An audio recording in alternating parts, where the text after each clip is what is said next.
The celebrities are gossiping about drama amid Baldoni. Asking why Blake Lively and Ryan Reynolds were even there. They did this publicity stunt last night where they went on SNL and Ryan Reynolds made this silly joke, this really silly joke. Blake Lively and Ryan Reynolds have officially fallen out of Hollywood's good graces, with A-list peers turning on them after their desperate PR stunt at the SNL 50th anniversary event backfired spectacularly. Blake Lively and Ryan Reynolds were the hot topic of conversation among guests at Saturday Night Live. What was meant to be a surprise entrance quickly spiraled into chaos. Blake Lively and Ryan Reynolds' appearance left celebrities and fans alike unsettled, pushing many to distance themselves from the couple.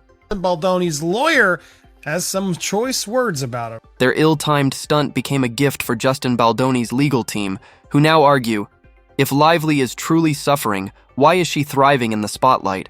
The optics are damning, and whispers of jail time are growing louder. Hey, Ryan Reynolds! Hey! Ryan Reynolds, how's it going? Great. Why? What have you heard? The courtroom drama between Blake Lively and Justin Baldoni just got messier. Her and Ryan Reynolds' flashy return at SNL's 50th anniversary has ignited even more backlash, piling pressure onto an already volatile legal battle. It's SNL 50-year anniversary, and or Saturday night, whatever. Ryan Reynolds stands up, and she's like, how's it going? He's like, good. Why? What have you heard? And it was all, ha, ha, ha, ha. Only Blake Lively and Ryan Reynolds could think the middle of a brutal legal war was the perfect stage for a flashy comeback. To make matters worse, Reynolds cracked a joke about the lawsuit between his wife and Justin Baldoni, leaving fans, Hollywood, and even Lively herself in stunned silence. Reynolds, how's it going? Great. Why? What have you heard? This was the first public appearance for Blake Lively and Ryan Reynolds since she filed her civil rights complaint. Marching onto SNL's 50th anniversary stage during a storm of harassment allegations and multi-million-dollar lawsuits wasn't just reckless. It was reckless with a grin. Instead of lying low or letting their lawyers speak, Blake and Ryan tried to turn scandal into comedy. The backlash was instant, and Baldoni's team now has a new weapon. Proof that Lively doesn't look nearly as broken as she claims in court. Didn't like him. Just gonna be straight with you. I didn't fucking like him. So they're both equally repulsive. Blake Lively has insisted the It Ends With Us scandal has left her emotionally devastated, citing online harassment from angry fans. But critics say she's not just a victim, she's a culprit. On set, she allegedly defied the director, pushed her own vision, and turned production into a nightmare, fueling accusations that she caused as much distress as she claims to suffer. Sort of radioactive. In one breath, Blake Lively is saying she was the subject of serious sexual harassment during the filming of It Ends With Us, and now they're making light of it on SNL's 50th reunion show. So tonally, it does seem off, and I can imagine people just wanting to stay away from it. You're going to catch shrapnel if you get involved in this drama at this point. Adding to her downfall, a fresh wave of brutal media coverage has placed Blake Lively squarely in the crosshairs of Hollywood controversy, erasing the glossy image she once fought so hard to protect. We do have It Starts With Us, so I'm hoping to see you back in the double duty role. I think there are better people for that one. Justin. I think Blake Lively's ready to direct. That's what I think. So, yeah. This mess is one of Lively's own making. She lit the match with her PR war against Justin Baldoni, only to collapse the moment he gained the upper hand. The most damning blow?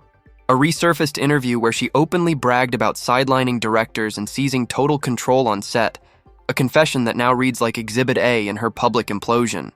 I will happily participate in releasing any further leaks that they have, because the truth should be out. This mess is one of Lively's own making. She lit the match with her PR war against Justin Baldoni, only to collapse the moment he gained the upper hand. The most damning blow? A resurfaced interview where she openly bragged about sidelining directors and seizing total control on set, a confession that now reads like Exhibit A in her public implosion. It wasn't fulfilling for me, that I wanted to be a part of the storytelling, that I wanted to be a part of the narrative, whether that be in the writing, in the costume design, in creating the character. The leaked evidence makes Lively's accusations look about as real as a $3 bill. Instead of the typical Hollywood predator archetype, Baldoni comes across as guilty of, what, smiling too much? Opening too many doors? In an industry crawling with abusers, he looks bizarrely like the one guy who wasn't. I told them that I wasn't in the best place I told them that I was exhausted, that I haven't given myself time to recover. The fallout was swift. Blake Lively, once the golden girl of Instagram baking and picture-perfect wife content, is now being branded a career assassin. Standing right beside her is Ryan Reynolds, the quirky meme king whose goofy act may have been nothing more than cover for ruthless behind-the-scenes maneuvers. Just when people thought Justin Baldoni was finally the bad guy, Blake Lively proved she will always be the bad guy. Justin Baldoni just released a piece of the puzzle that will destroy Blake Lively, Ryan Reynolds, Colleen Hoover, Taylor Swift, The New York Times. It's no surprise, then, that Hollywood started closing ranks against her. Stars unfollowed her en masse, and even It Ends With Us author Colleen Hoover quietly cut ties. Lively vanished from Hoover's Instagram feed entirely, along with any trace of Ryan, erasing them both from the very project that started the firestorm. Contradictory. I mean, that behavior contradicts your argument that you want a fair trial and you don't want this to play out in the court of public opinion, yet you're standing in front of a room of celebrities on a national television show. It's no surprise, then, that Hollywood started closing ranks against her. Stars unfollowed her en masse, and even It Ends With Us author Colleen Hoover quietly cut ties. Lively vanished from Hoover's Instagram feed entirely, along with any trace of Ryan, erasing them both from the very project that started the firestorm. And then we'll talk about everybody making fun of them, like all the A-list celebrities. What are you doing here? Why are you guys here? Do you guys really believe that you're still part of our crew? You crooked weirdos. From a legal standpoint, Blake and Ryan's stunt was a gift to Baldoni's team. They can now argue that if Lively really was traumatized, she wouldn't be cracking jokes on live television. Most people facing a $400 million lawsuit would be locked in strategy sessions with their lawyers, not rubbing shoulders with sketch comedians. Baldoni's lawsuit is 179 pages. When you're suing for emotional distress, the optics matter. Instead of projecting anguish, Lively and Reynolds showed up beaming, laughing, and trading playful banter at one of the year's biggest entertainment spectacles. For a jury, that performance might say it all, and it's not saying broken. You know, I'm unaware of anybody, frankly, whose wife has been sexually harassed and has made jokes about that type of situation. Ryan Reynolds' presence may actually damage Blake Lively's case. Known for his strategic PR plays, this wasn't some spontaneous date night. It was a calculated move. His trademark comedic persona only made the situation seem less serious, reinforcing the idea that Blake isn't suffering in isolation. She has her movie star husband propping her up, while Baldoni, a less powerful Hollywood figure, appears to be fighting his battle alone. As Brian Friedman mockingly put it during an interview, the contrast couldn't be clearer. Now with lawsuits and texts and all the things that she put out there, Justin is allowed to defend himself. He has, and he's been doing a way better job than your maximum effort. Meanwhile, Baldoni was spotted on a month-long family vacation in Hawaii, retreating with his wife and children. The timing sparked curiosity, especially given how public the feud has become.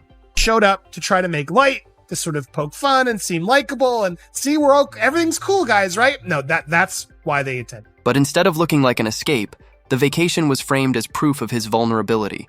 A man battered by accusations, choosing to surround himself with family and close friends for strength.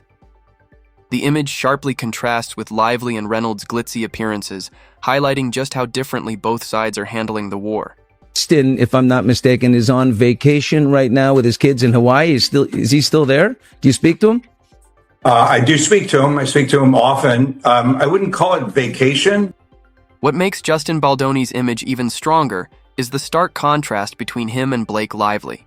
While Lively and Ryan Reynolds were cracking jokes under the SNL studio lights, Baldoni was in Hawaii, quietly retreating with his family.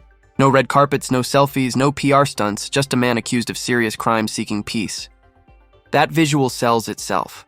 One side looks like Hollywood opportunists, the other like a vulnerable family man. For the jury, optics matter.